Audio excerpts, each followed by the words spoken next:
જય હિન્દ મિત્રો, નમસ્કાર. આપણે રોયલ્ટી ઇન્સ્પેક્ટર અને માઇન સુપરવાઇઝરની જે ભરતી ઓલરેડી એની એક્ઝામ કન્ડક્ટ થઈ ગઈ છે. તો ઘણા બધા વિદ્યાર્થી મિત્રો છે, કારણ કે આમાં બે અલગ અલગ બ્રાન્ચીસ છે, mining as well as geology.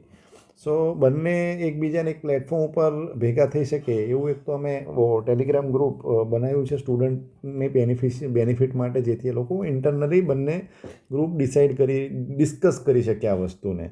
અને જે આપણે પોલ 2-4 દિવસ પહેલાં ટેલિગ્રામ ગ્રુપની અંદર મૂકેલો હતો, એમાં તમે જોઈ શકો છો કે અરાઉન્ડ 100થી વધારે રિસ્પોન્સ આવ્યા છે આપણને એમએસની અંદર.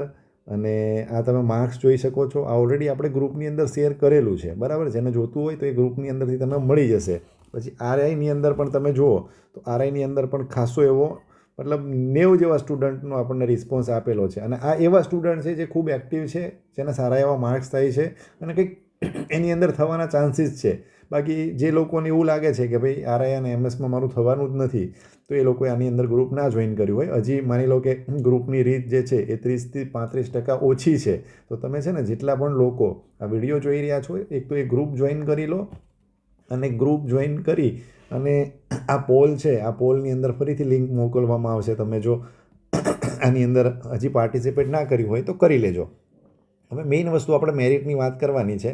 તો આ પોલના અંદાજ પ્રમાણે તમારી 30 સીટ જે છે એ કહેવાય ને જનરલની સીટ છે, તો જનરલની 30 સીટની અંદર જો તમારા ઓબીસીના પણ જે ટોપર્સ છે એ બધા એની અંદર સેટ થઈ જશે.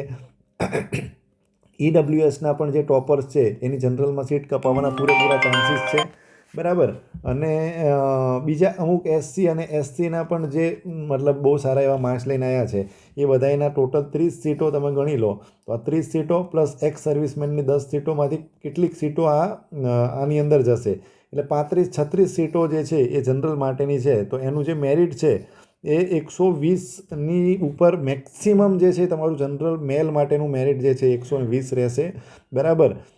ફિમેલ માટેનું મેરિટ 110, આમ મને 110થી પણ ઓછું લાગે છે, પણ મેક્સિમમ 110 હોય તો તમે રાહ જોઈ શકો છો. ઈડબ્લ્યુએસની અંદર તમને સબસિક્વન્ટલી 105, 100ની ઉપર હશે તો પણ લગભગ મેળ આવી જશે. પણ આપણે જો મેક્સિમમ અપર લિમિટ જોઈએ તો 105 તમે હશો તો તમે ખૂબ જ સેફર સાઈડ છો. ઈડબ્લ્યુએસ ફિમેલની અંદર 90ની અંદર તમારું માર્ક્સ હશે તો તમે 100% તમારો ચાન્સ આની અંદર લાગી જશે. ઓબીસીની અંદર પણ 104, 105 જેવું જ મેરિટ રહેવાનું છે. આ અપર લિમિટ છે, બરાબર. અને ઓબીસી ફિમેલની અંદર પણ 90ની આસપાસ રહી શકે છે. એસસીની અંદર જે લોકો ક્વોલિફાઈ થયા હશે, એસસી અને એસટીની અંદર જે લોકો ક્વોલિફાઈ થયા હશે એના પણ નામ 100% આવી જાય એવી પૂરેપૂરી સ્થિતિ છે. આના કેટલાક કારણો છે, કારણ કે જેમ એમએસની એક્ઝામ આપેલી હતી, તો એમએસની એક્ઝામમાં ઠીક છે ઘણા બધા લોકો નોટિફિકેશનથી તૈયારી કરતા હશે, 10-15% લોકો.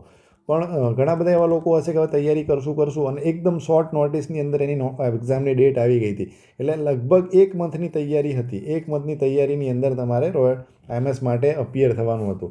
એટલે એમએસનું રિઝલ્ટ કમ્પેરેટિવલી લો જવાના એક તો એ ચાન્સીસ છે કે લો જશે. બીજી વસ્તુ કે એ જગ્યાઓ ખૂબ બધી છે, 106 જગ્યાઓ છે, એટલે પુષ્કળ જગ્યાઓ વેકેન્સી બહાર પાડેલી છે.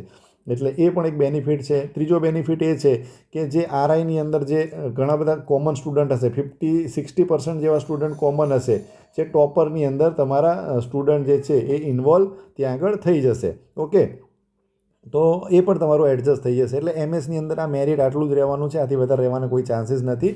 અને ઓલરેડી તમે ગ્રુપ ના જોઈન કરવું હોય તો જોઈન કરી લેજો. આરઆઈની અંદર હવે વાત કરીએ ને, તો આરઆઈમાં જનરલમાં તમારે જો 140+ હોય, બરાબર, 140 હું મિનિમમ કહું છું, પણ 140થી 145ની આજુબાજુ જો તમારું માર્જિન હશે તો ચાન્સીસ છે. ઈડબ્લ્યુએસ પણ 140ની આજુબાજુ રહેશે, ઓબીસી 130+ રહેશે, એસસી 120+ રહેશે અને એસટી 115+ રહેશે.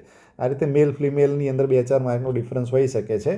તો આ છે આપણી મોટી મેરિટ એનાલિસિસ. અને ચોક્કસપણે તમને આની અંદર કંઈક બેનિફિટ થયો હશે. ને અમારું જે ટેલિગ્રામ ગ્રુપ છે, હું ડિસ્ક્રિપ્શનમાં લિંક મોકલીશ, તમે ચોક્કસપણે એને એકવાર જોઈન કરી લેજો, જેથી જીઓલોજી પ્લસ માઇનિંગ બંને એક પ્લેટફોર્મ ઉપર આવી અને આપણે આગળની રણનીતિ, કારણ કે આ એક્ઝામ તો લેવાઈ ગઈ છે, 5 મહિના થઈ ગયા છે, આગળ પાછળની બધી ભરતીઓ જે છે એ બધી ભરતીઓના રિઝલ્ટ બહાર પડ્યા છે, પણ હજી એમએસનું રિઝલ્ટ બહાર નથી પડ્યું. ચલો, ઘણા લોકો એવું કહેશે કે ભાઈ એમએસનું રિઝલ્ટ બહાર નથી પડતું, એ આરઆઈનું આવે પછી આવશે. અમને એનાથી કોઈ વાંધો નથી, કોઈને સ્ટુડન્ટને પણ એનાથી વાંધો નથી. પરંતુ એ લોકો માર્ક્સ તો જાહેર કરી જ શકે છે. માર્ક્સ જાહેર ભલે કરી દે, માર્ક્સ જાહેર કર્યા પછી જે ફાઇનલ મેરિટ જે છે એ ડીવી માટે એ લોકો આરઆઈનું થઈ જાય સિલેક્શન ફાઇનલ, પછી બોલાવે. તો એવી રીતે પણ કરી શકે છે. પણ ચલો કંઈ વાંધો નહીં, આ ડિલે થઈ રહ્યો છે તો એના માટે પણ આપણે ચર્ચા આ ગ્રુપની અંદર કરશું. તો તમે ચોક્કસપણે આ ગ્રુપને જોઈન કરજો. Thank you so much.